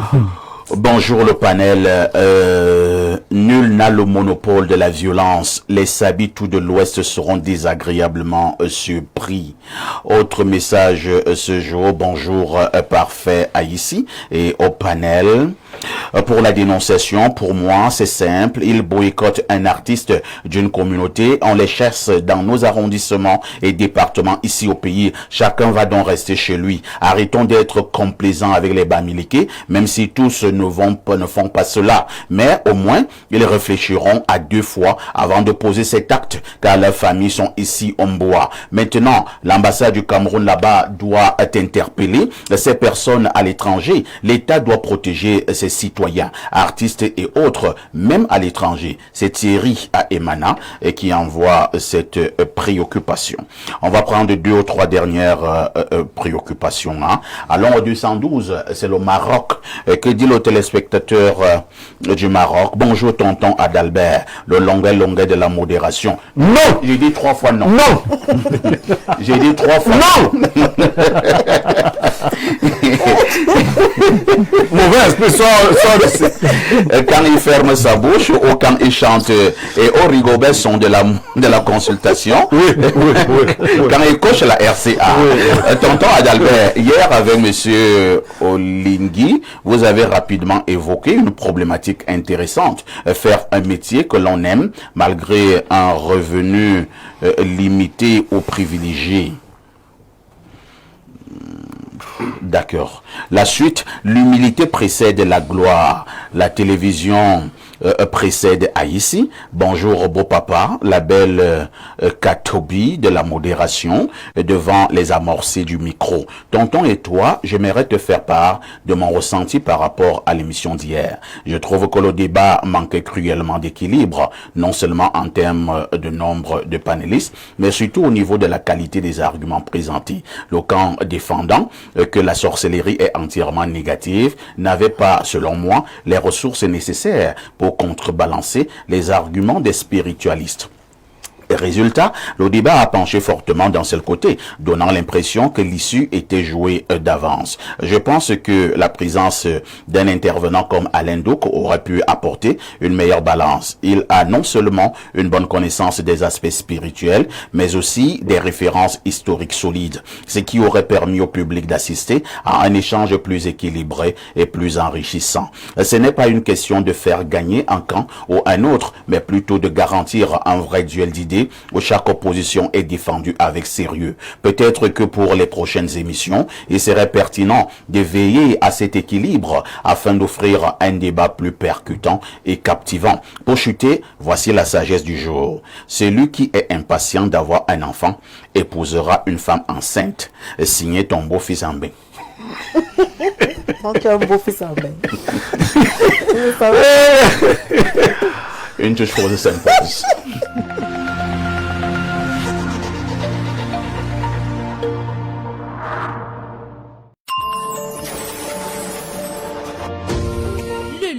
Le chic et le beau à votre disposition grâce à la Société immobilière du Cameroun qui met à votre disposition au quartier Hippodrome à Yaoundé la résidence L'Infundi. La résidence L'Infundi.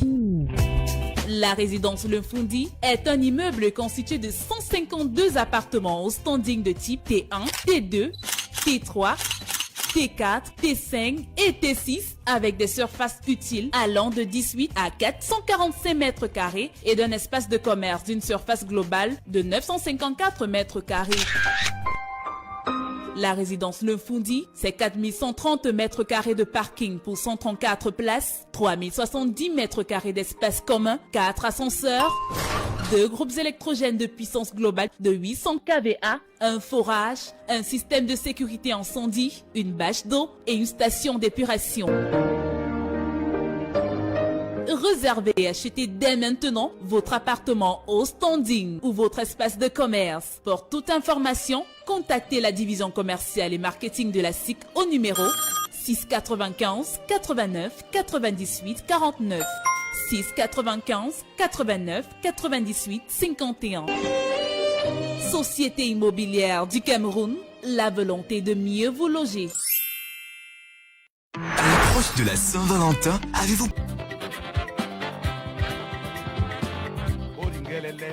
Pour tous vos événements administratifs, campagnes de communication, concerts géants, meetings politiques, cérémonies de mariage, une seule adresse. Pro Sound and Light Cameroun. Pro Sound and Light Cameroun met à votre disposition une sonorisation high-tech, piano, console de mixage, ampli, micro HF et ce n'est pas tout.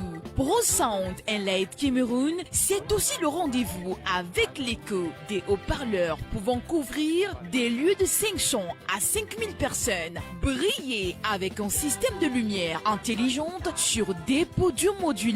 Pro Sound and Light Cameroun est situé à Olembe, Dubai City. Contact 654 85 81 03 673 58 07 62. Pro Sound and Light Cameroun, animez vos événements avec le bon matériel.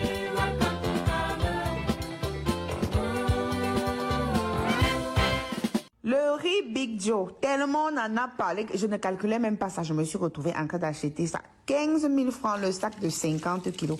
À première vue, j'ai apprécié l'aspect.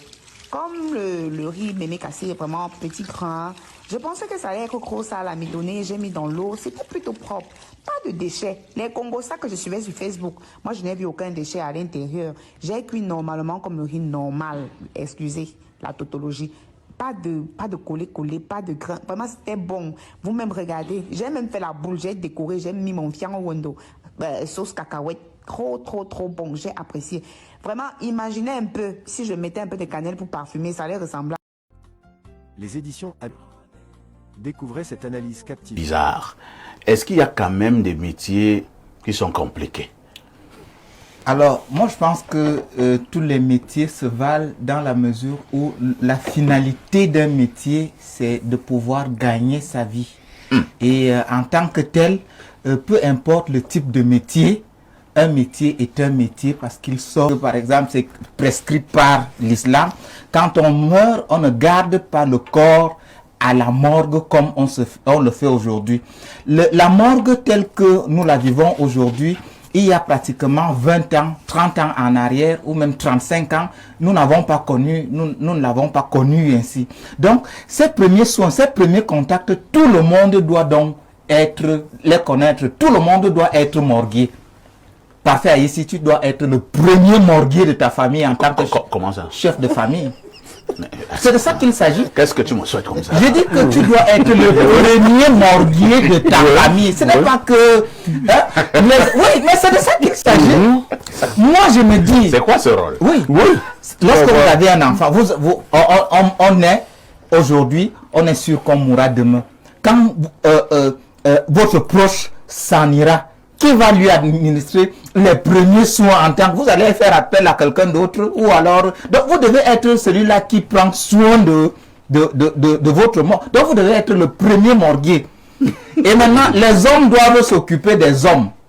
C'est-à-dire, un homme, le morguier s'occupe des morts hommes et la morguière s'occupe des morts femmes.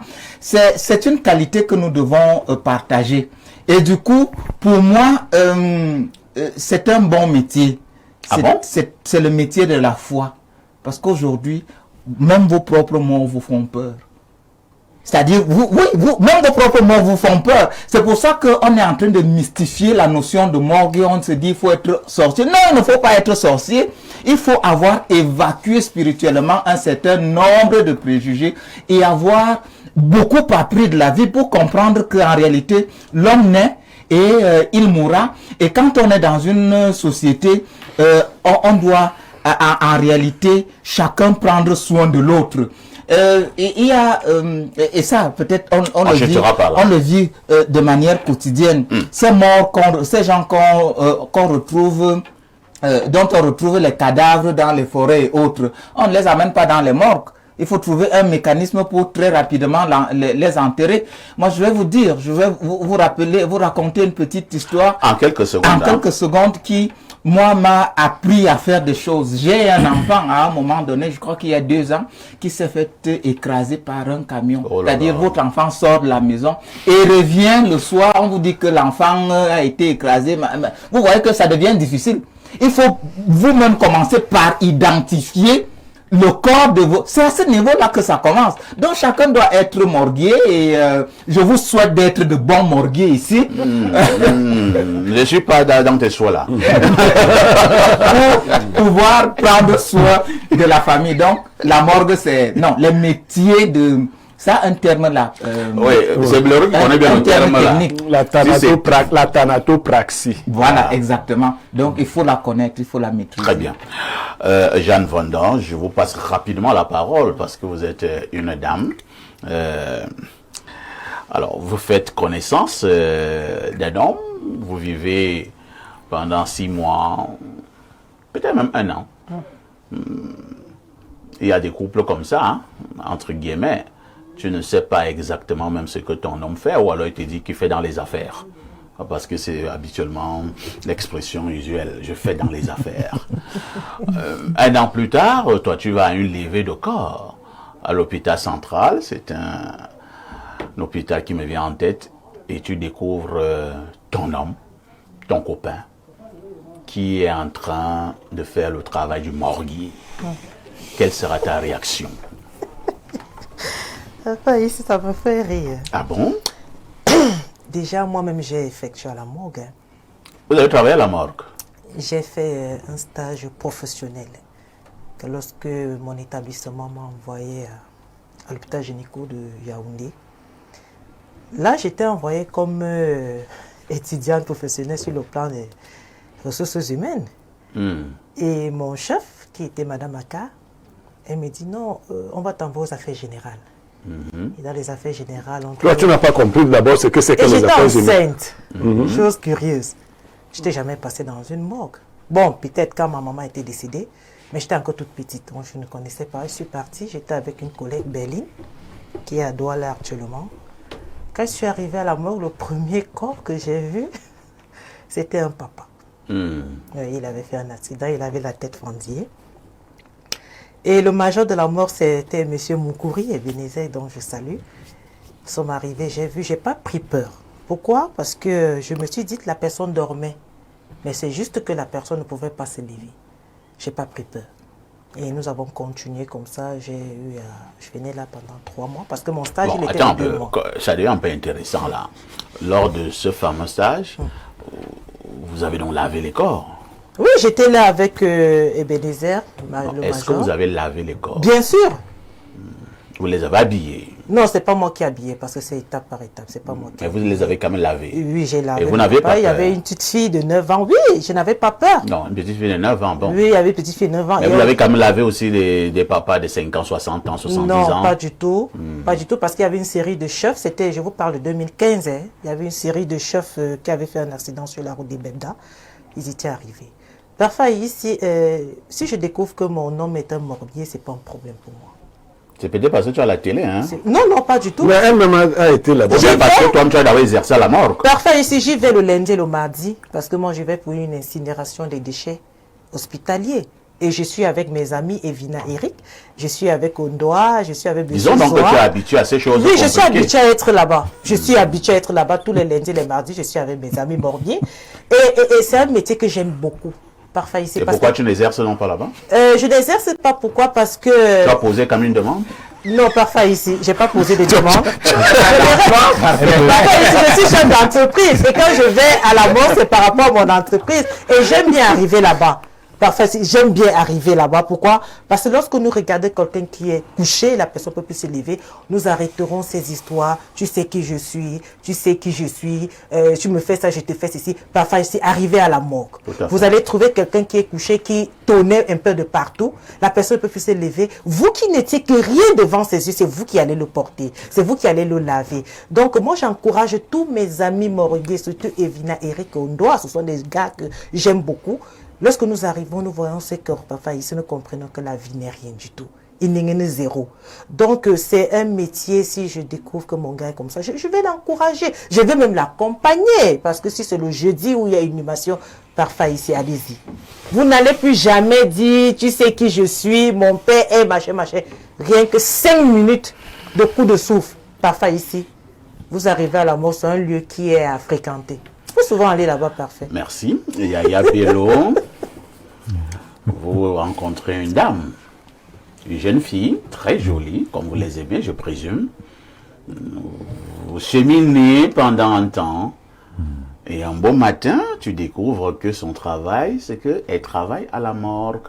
Elle lave les corps, elle les habille, ainsi de suite, ainsi de suite. Vous allez dire, bon, c'est normal, il n'y a pas un problème. La vie continue, c'est ça? Alors, je vais vous surprendre. Évidemment, c'est ça, parce que c'est un métier, je veux même dire un corps de métier nécessaire dans une société. On n'a pas dit le contraire. Hein. Parce que autant les gens naissent tous les jours, autant les gens meurent, et que lorsque les gens meurent, il faut toujours les entretenir. Bon, moi je suis musulman, dans notre tradition, il n'y a pas beaucoup ce métier. Oui, c'est vrai. Oui, parce que quand quelqu'un meurt directement. Oui, oui. Mais ce n'est pas aussi interdit, il faut dire que ce n'est pas aussi interdit. Si c'est nécessaire de mettre un corps dans une morgue en attendant l'enterrement, ce n'est pas interdit. Par exemple, lorsque vous mourrez à l'étranger, je prends le cas de Issa Yatou qui est mort à Paris, le temps de faire les formalités administratives pour le transférer au pays, on peut le mettre à la morgue pour ne pas que le corps se décompose. Ce n'est pas interdit. Même comme l'idéal serait de l'enterrer là où il est mort. En fait, l'islam est ouvert sur la question. Parce que beaucoup pensent que... Vous êtes des musulmans, hein? Non, il n'y a pas de... On n'est pas contre, on n'est pas opposé. Vous êtes donc quoi? Donc on n'a donc pas enterré Issa Yatou là, les morts. On pouvait aussi l'enterrer là-bas, sans aucun souci. C'est-à-dire, tout dépend... L'islam... Qu'est-ce l'islam en la matière? Quand un musulman meurt, qu'est-ce qu'on fait? L'idéal. Est-ce que l'islam dit l'idéal? Moi, je connais ce que dit l'islam sur la question. L'islam... Tu voulais sauver Issa Yatou, mais ce n'est pas... Non. L'islam dit que là où tu meurs, on t'enterre. Non. Ouais, ça dit quoi? n'a pas dit ça. Ça dit quoi? En islam, il y a, sur le plan juridique, sur le plan du droit islamique, il y a trois niveaux. Première catégorie, c'est des règles obligatoires. C'est-à-dire que quand on dit, vous devez prier 5 fois par jour, on ne transige pas là-dessus. Maintenant, deuxième catégorie, ce sont des préceptes qui sont importants, c'est-à-dire qui reflètent la tradition du prophète. Vous devez le faire, mais si vous ne faites pas, ce n'est pas un problème, mais l'idéal voudrait que vous le fassiez. Troisième catégorie, l'islam a été fait de telle sorte que, enfin les règles de l'islam ont été faites de telle sorte qu'elles s'adaptent sur une longue durée. Parce qu'en islam, il n'y a pas de possibilité de modifier les règles. C'est pour ça que l'islam a laissé certaines questions ouvertes. Bon, on est d'accord que l'islam dit que quand quelqu'un meurt, on l'enterre là où il est mort. C'est ce que l'islam dit. L'idéal. Non, est-ce que l'islam dit l'idéal? En réalité, c'est de ça. Oui. Il y a les musulmans qui vous écoutent. Vous ne faites donc pas l'idéal, pourquoi? Non, mais ça quand Issa Yatou meurt, vous ne faites pas l'idéal. Je vous ai dit donc que les règles en islam sont sur 3 paliers. Il y a des règles qu'on ne transige pas. Il y a des exceptions. Le ramadan, par exemple. Vous devez jeûner du premier jour du ramadan jusqu'au dernier. On ne transige pas. On ne va pas dire de si. Non, pour la mort, on peut transiger. Pour le ramadan, on transige. On dit que si quelqu'un est malade, il peut ne pas faire le ramadan. Ça, c'est l'exception. Ah, voilà, donc on transige. Enterrer les gens là où ils sont morts. Alors, revenons au débat de ce matin et vous allez chuter. Alors, je disais que c'est un métier noble même d'ailleurs, parce que, comme je l'ai dit, autant on doit accueillir nos nouveaux-nés, autant nos morts, on doit les accompagner jusqu'au dernier demeure. Maintenant, tout dépend aussi de la valeur de la société, des valeurs morales d'une société, ou alors des valeurs des individus. Parce que aujourd'hui, vous êtes dans une société où une femme peut préférer un braqueur qui tue les gens, qui enlève les reins, qui vend, et qui a beaucoup d'argent, qui roule dans des grosses voitures, qui a des grosses maisons. Vous allez voir que de nos jours, vous posez une question à une fille. Préfères-tu un morguier qui lave les morts tous les jeudis, les vendredis, et qui vit modestement, ou alors celui-là qui tue, qui est un braqueur, un féman connu, qui vend des organes humains, qui est riche, qui a des villas? Je vous assure que la majorité des jeunes gens vont vous dire, moi je préfère ce féman. Pourquoi? Parce que nous sommes dans une société en perte de valeur. Nous sommes dans une société où les repères moraux sont en train d'être brouillés par le matérialisme. Très bien. Alex Nyemek, si vous découvrez donc que votre partenaire travaille à la morgue, comme certains l'ont dit, pratiquement la majorité sont en train de le dire, même comme j'insiste que peut-être parce que nous sommes à la télé, vous dites qu'il n'y a pas de choc émotionnel que vous allez recevoir, vous allez même plutôt l'embrasser à la bouche, vous allez dire mais c'est formidable, c'est le métier que je souhaitais même pour toi, c'est ça? Pour moi, c'est 3 choses. Première des choses, la plus grande trahison sera le fait que la personne ne m'a pas dit. On oublie ce côté. Okay. Donc, deuxième des choses, c'est, oui, nous avons peur de la mort, mais aussi, en Afrique, nous sommes dans une société très superstitielle. Et donc, on se met dans la tête que, en plus du fait que nous avons peur de la mort, mais aussi, il y a certaines personnes que vous gardez dans la morgue qui vivent des expériences différentes. Si vous vivez dans une maison qui est beaucoup plus, je peux dire, moins croyante ou alors beaucoup plus dans des actes de sorcellerie, vous avez des corps qui peuvent effectivement créer problème dans la morgue. Il y a effectivement les gens donc, qui... Si quelqu'un est mort, il n'est pas mort. Il est mort effectivement, mais... Mais comment tu es mort et tu crées encore des problèmes à la mort? C'est-à-dire que il y a des gens qui sont soit dans des sectes ou dans certaines choses où des esprits mauvais peuvent utiliser leur corps. Ce sont des expériences en tant que, par exemple, théologiens que nous avons étudiées. Donc, dans une société très superstitielle, comme par exemple la société africaine, on croit en ces choses-là. Et on croit qu'il y a des possibilités que mon partenaire qui travaille dans une morgue peut avoir des expériences avec des autres esprits et que ça peut affecter notre couple. Très bien, c'est la question que je voulais poser. Parce que je voulais justement poser cette question. Parce que on est très beau sur ce plateau, hein, très élégant, on accepte, c'est bien. Morguier, vraiment, c'est le plus beau métier du monde.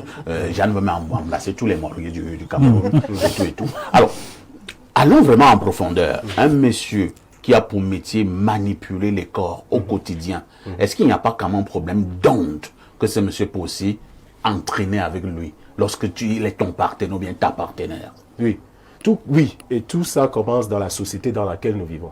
Par exemple, pour nous qui vivons dans les sociétés occidentales, la manière dont ils vivent leur foi est différente de nous qui vivons la nôtre en Afrique.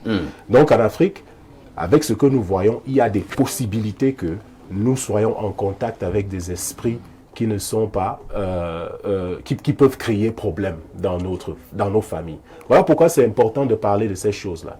Quand nous avons des connexions avec des choses superstitielles, parce que la mort elle-même, c'est une transition entre la vie que nous menons ici et celle que nous avons. Dans la mort, au niveau de la mort, est-ce qu'il n'y a pas quand même des esprits bizarres qui aiment ce genre d'endroit? Des esprits maléfiques. Ma croyance est que un corps, l'une des raisons pourquoi je supporte beaucoup ce que les musulmans font en termes d'enterrer directement, et j'enseigne souvent sur ça aussi, c'est que moi je crois que quand vous gardez un corps pendant longtemps, même si l'esprit n'est plus dans le corps de la personne, l'esprit rôde toujours tant qu'il n'est pas encore enterré. Et donc dans la théologie, c'est quelque chose que nous étudions aussi. Et voilà pourquoi, quand moi j'enseigne dans la communauté, je dis toujours qu'il ne faut pas garder un corps dans la morgue pendant longtemps. Parce qu'on ne connaît pas comment la personne a vécu. Si la personne a été affectée ou vivait dans un monde sorcier, le corps attire des démons. Et ces démons, comme par exemple on le voit dans la Bible où Jésus chasse les démons des porcs ou bien quoi que ce soit, il y a des démons qui habitent des corps. Ça existe. Et donc, quand vous avez dans une société un membre de votre famille qui travaille dans un environnement comme celui-là, il va effectivement, s'il n'est pas fort spirituellement, ou alors, je ne sais pas, mais il va rencontrer ce genre d'expérience-là. Voilà pourquoi on en parle. Et il peut donc amener ce genre d'esprit à la maison? Effectivement. Ça dépend effectivement de sa position. Son partenaire peut en subir. Être affecté. Oui, oui. Très bien. Oui. Voilà, pour Jeanne, donc, il va embrasser tous les morguiers. Dieu Blériot, toi qui es habitué des situations compliquées et bizarres. Ce matin, nous parlons des morguiers, qu'on appelle vulgairement. Et ici, c'est vrai que c'est pas le nom scientifique. C'est toi qui maîtrises bien le nom scientifique tout à l'heure. Tu vas nous le redonner. Est-ce que c'est facile de vivre avec quelqu'un qui travaille dans un morgue et que vous puissiez vous épanouir dans votre relation, dans votre amour? Bon, il faut peut-être... Alex Niemek est très pertinent. Peut-être que c'est une affaire de Niemek. Il faut rentrer dans l'historique. Avant la création de cette science médicale qu'on appelle la thanatopraxie, nous avions traditionnellement une manière de gérer les corps. Oui. Et ce n'est pas tout le monde qui touchait au corps. Il y avait quelques initiés. Donc, ce n'est pas tout le monde. On initiait certaines personnes à manipuler les corps. Dans ma tradition, le corps est quelque chose de dangereux. Le corps, quand quelqu'un meurt, ce n'est plus tout le monde qui y touche. D'ailleurs, nous accusons même les femmes qui osent laver les morts. Oui. Chez les Bassa, les femmes ne lavent pas les morts. Bon, les femmes ont commencé, quand elles ont été initiées dans une partie du Mbok, à s'occuper des femmes. Parce qu'on trouvait déjà indécent que les hommes touchent l'intimité des femmes. Mais jusque-là, une femme n'a pas le droit de toucher un mort sans que les hommes aient approuvé que telle personne, par exemple, imaginez une femme, son enfant meurt, lave l'enfant, l'habille, non, non. Chez nous, on ne vient pas à ce deuil. Non, on estime que c'est une sorcière. Parce que c'est d'autres femmes initiées qui devaient le toucher. Donc nous sommes partis d'une tradition où ce sont les initiés qui s'occupaient des corps. Et c'était donc des gens un peu bizarres dans les villages. C'était d'abord des médecins traditionnels et autres. Ensuite, je prends le cas du Cameroun. Nos premiers thanatopracteurs, des gens comme Ndoumbe, étaient grands laids. Prenaient le banga. Avec en général aussi, ils avaient... Oui, parce que pour ceux qui ont connu Ndoumbe comme Morguier, il faisait peur. Et il voulait que les gens aient peur de lui. Nous avons donc intégré tous ces schémas-là. Maintenant, l'Occident a sa manière de faire fonctionner. L'Occident enlève la mystification sur les choses. Avant le thanatopracteur, qu'on appelle vulgairement Morguier, dites-vous donc que si vous avez simplement votre partenaire qui travaille à l'hôpital, il vous expose. Parce que le malade est plus dangereux que le mort. Oui, le malade est plus dangereux. Il y a des malades qui vous transmettent leur maladie. Il y a des gens, ils sont malades. Mais qu'est-ce que la médecine moderne fait donc? Et moi, j'ai eu la chance d'avoir une amie qui était morguière ou thanatopraticienne. Une amie comment? Oui, une amie. Une copine? Une amie. Non, on est précis. Je suis dans... Vous allez au Kosovo? Non, on n'allait pas au Kosovo. Voilà, ça c'est on n'allait pas au Kosovo.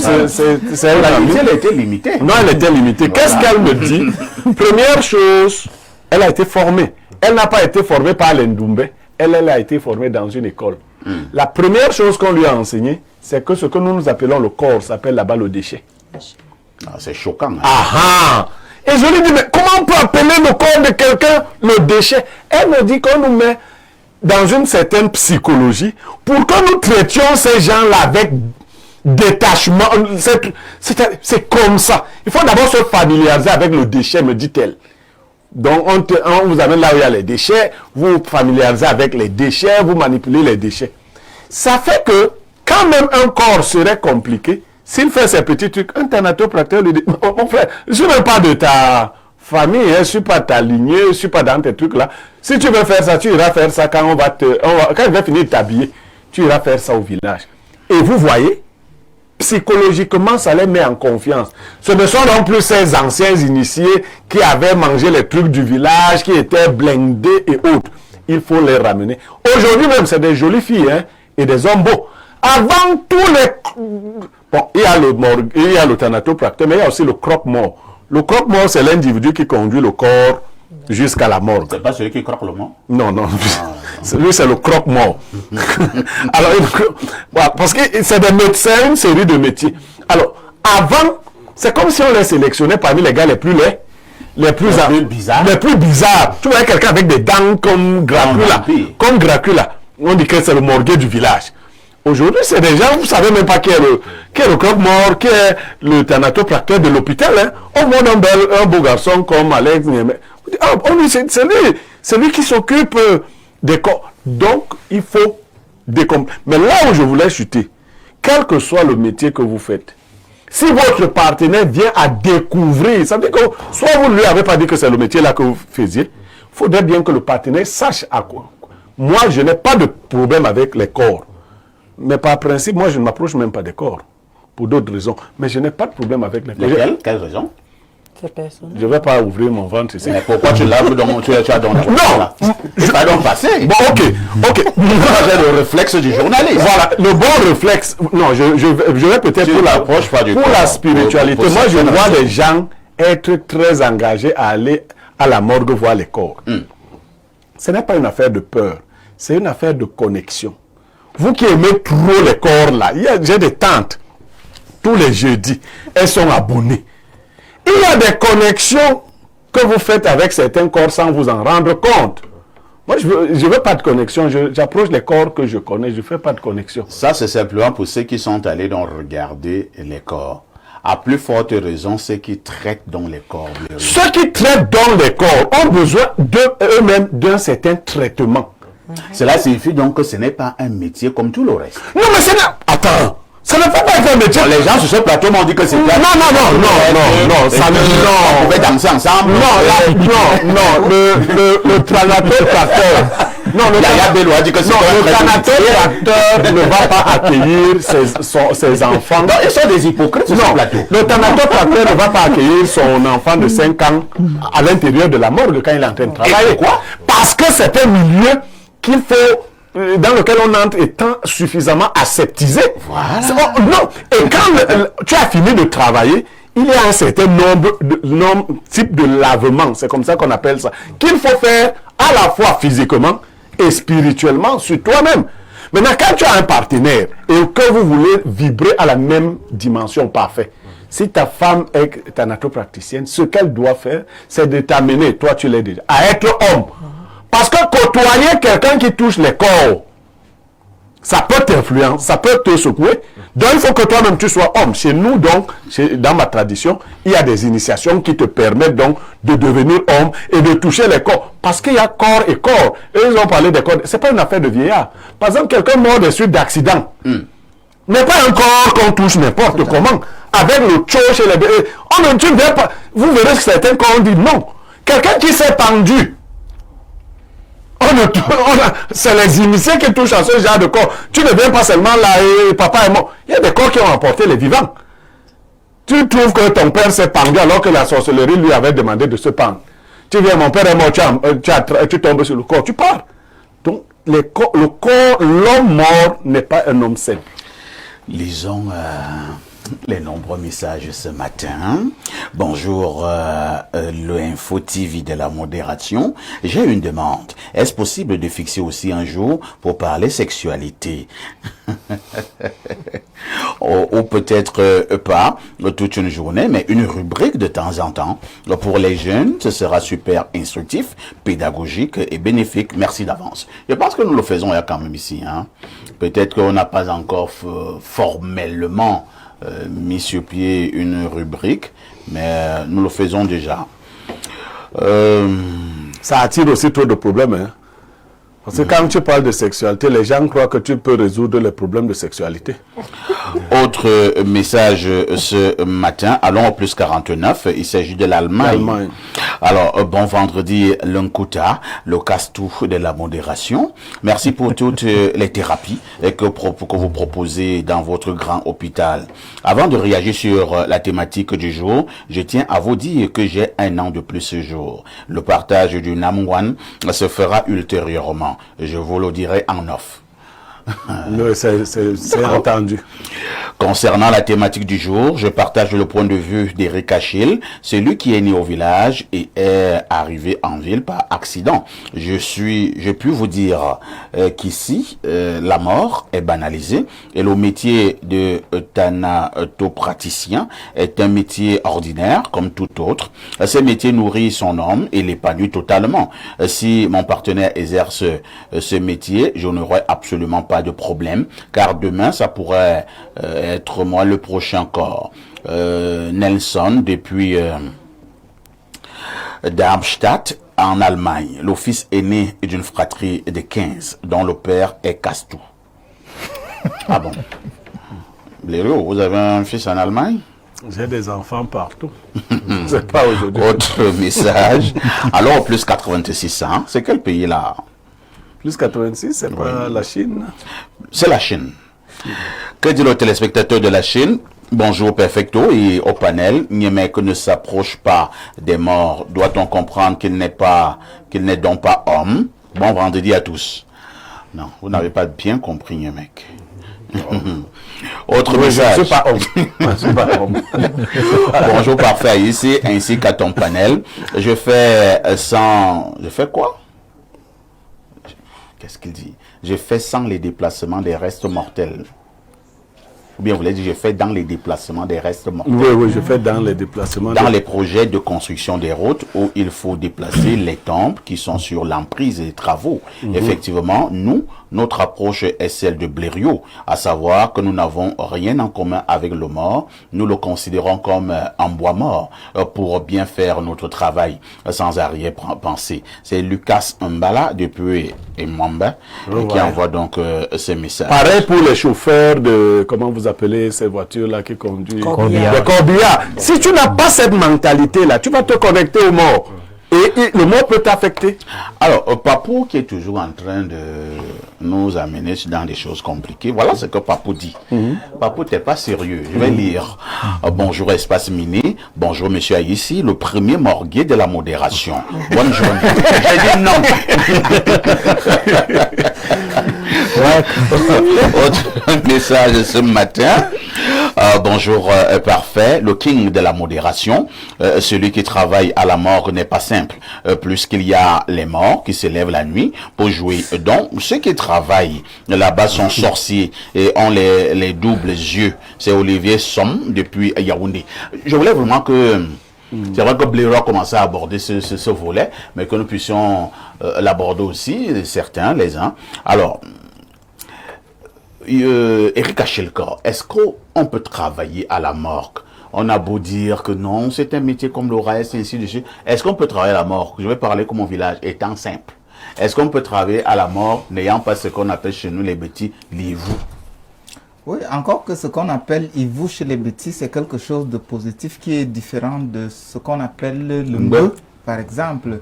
Mais pour faire le mbeu, il faut d'abord avoir l'hivou. Non, ben ça, c'est un autre degré, un autre type. C'est une déformation de l'hivou. C'est une déformation de l'hivou en réalité. Donc, je pense qu'on peut travailler sans avoir plusieurs esprits, je préfère le dire ainsi. À la mort. Oui, à la mort.